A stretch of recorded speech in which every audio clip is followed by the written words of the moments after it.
Why am I downhill here? This is bad. You've got enough of a height advantage without me giving you more. Right, so he swings that shot from there. I'm crashing in here.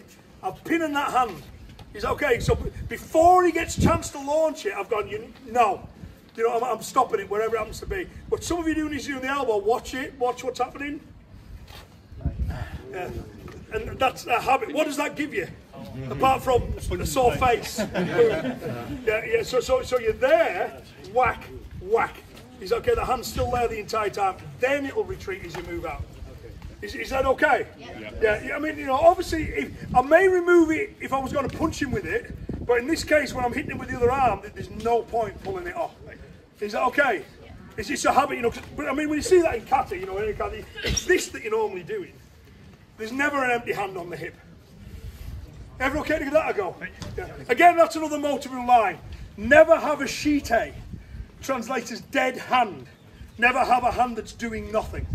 Is that okay? So on this one, we want to keep the hand covering the whole time. Is that okay? Okay, one more go, then we'll move on. So for example, like more modern sparring distance stuff. Say he throws a jab, I block it, boom, I go underneath. Right, traditionally, there's all kinds of problems with that. I mean, it's right for what we're doing, but just compared, which there's nothing wrong with it if you're doing it sparring, it works, right? But Motobu wouldn't like it because you're blocking with one hand and then you're striking with the other.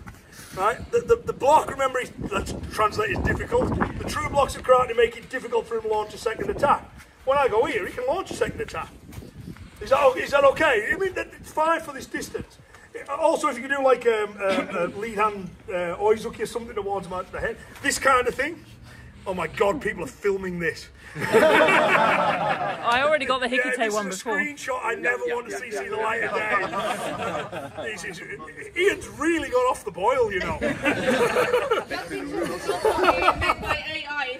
Made by AI and you didn't do it. His career is over. Yeah, but you see this kind of thing where, again, what have I done to stop him launching a second attack? What advantage have I given myself? You know, and then they'll do the whoosh that comes off the back end of it. You know, well, again, that's not what they did traditionally. That's more modern karate stuff. So you look on this one, and before we move on to the next one, just to compare and contrast it, you know, if you're lucky enough to see it coming, it's boom, he's in there. He's not retreating backwards. As he stopped it, he's also taking away his ability to launch that second shot. I've got this free shot when I'm in the inside from there, and then he's gone. And there's something similar on this one. You're in the same stance if you do it the same side Motobu does. He swings a backhand shot and it's kind of like bang, he kind of crashes in over the top of it with the palm up. As soon as it's there, it flops down onto it. So what he's not doing is trying to pluck the punch out the air, because that'll never work, right? But you kind of block it and then drop onto it, right? So again, now I have control over this limb. He can't hit me with this one because I've got it. And crucially, and we'll come to this in a moment, so just freeze frame here for now, this hand will tell me what the rest of him is doing. He's okay, so if he's gone, bang, as soon as I feel air, I know the other hand's on its way. He's okay, I can feel the other shot coming. I don't need to wait till it's coming round the house and, oh, here it is. You know, I can feel it, so therefore I can respond quicker. Is that okay for everyone? So in my own dojo, I call it, if you throw a jab at me, that's right, that I'll call sharp blocking. It's sharp blocking, where it's just like, boom, you know, get it out of the way. Which is fine for sparring, right? Close range is not a great idea. And then you've got what I call sticky blocking, which is when I'll go, you know what I mean? So it's like, and I've got it, it's mine. Is that okay? Or I can follow it in. If he snaps his hand back, you know, sometimes people wouldn't there, but if he snaps it back, I'll just follow it in. You know what I mean? The same idea that I'm taking away the advantages as we go. Anyway, backhand shot, blocking, flop onto it. Is everyone okay to do that first? Okay. Then we'll get a knee in the groin in a minute. The good stuff is on its way, right? Okay. But we're not now. So and there's no reason why I couldn't. I could get that there, I could flop onto it, and then I can use that for something. Or I can use that for something. And on this one, it's going to be a 1-2. So the idea that Motobu is trying to communicate is that I feel what's happening, right, which makes it way more effective than seeing. You know, because we react far faster to touch than we do to sight. You know when they do like tests in laboratories where they, you know, when that light goes on, push that button. You know, that kind of stuff. And then people, you know, typically, you know, depending on which set of experiments you look at, average human reaction speed to a visual stimulus is about 1/4 of a second. It's pretty quick, right? Until you consider that, you know, the average untrained person can punch that fast. You know what I mean? So, you know, they'll probably land the shot before you've even seen it coming.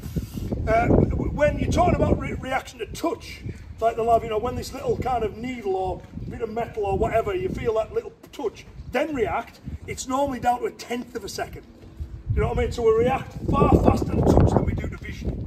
Right, so this idea of just like locking onto it, I now know what that's happening. So as soon as I feel this round and drop, which is the example I'm looking at now, I'm going to duck.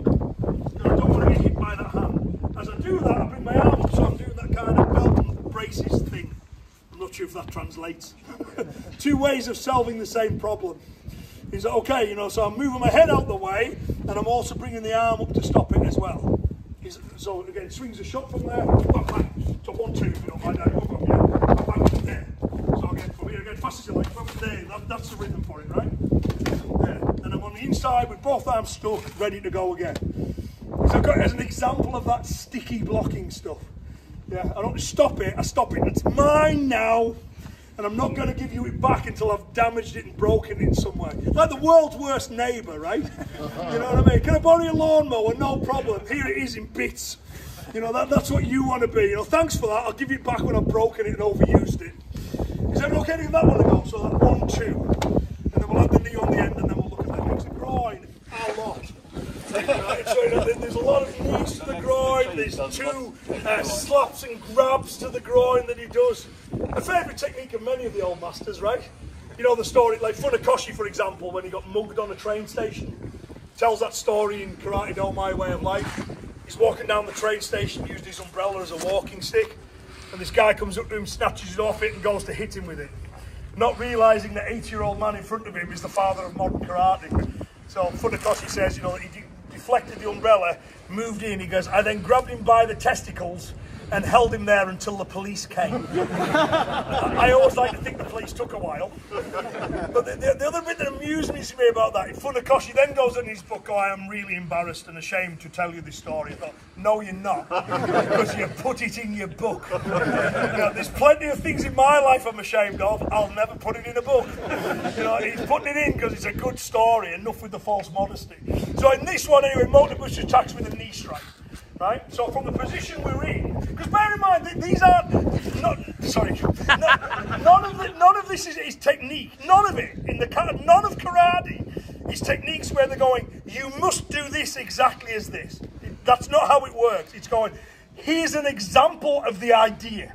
Is that okay? Because no 2 fights in the history of mankind have ever been exactly the same. You can't go, oh, this is a square situation, so I'll stick a square peg in this hole. It's not how it works, you know what I mean? It's not, you don't use an exact technique for an exact situation. But by means of demonstration of the principles, they'll show you an example of it. But you mustn't get fixated on the example, right? So anyway, but on this one, we've got this kind of 1, 2 from here. Now, so see where we are now with this leg? I'm going to knee him in the groin. If I knee with my back leg, there's a chance that leg gets in the way. So what Motobu does is he slides his back foot up and knees him in the groin with the lead leg. And that'll do for now. Is that okay? So it's 1, 2. I want to keep control of his arms so he can't hit me. Nearest weapon and nearest target. Which in this case is my lead knee into his groin. Is everyone okay to do that one? And then we've got one more and I can recap the principles and the ideas. Okay, let's do it. I was going to say with control, but no, not even with control. Just miss.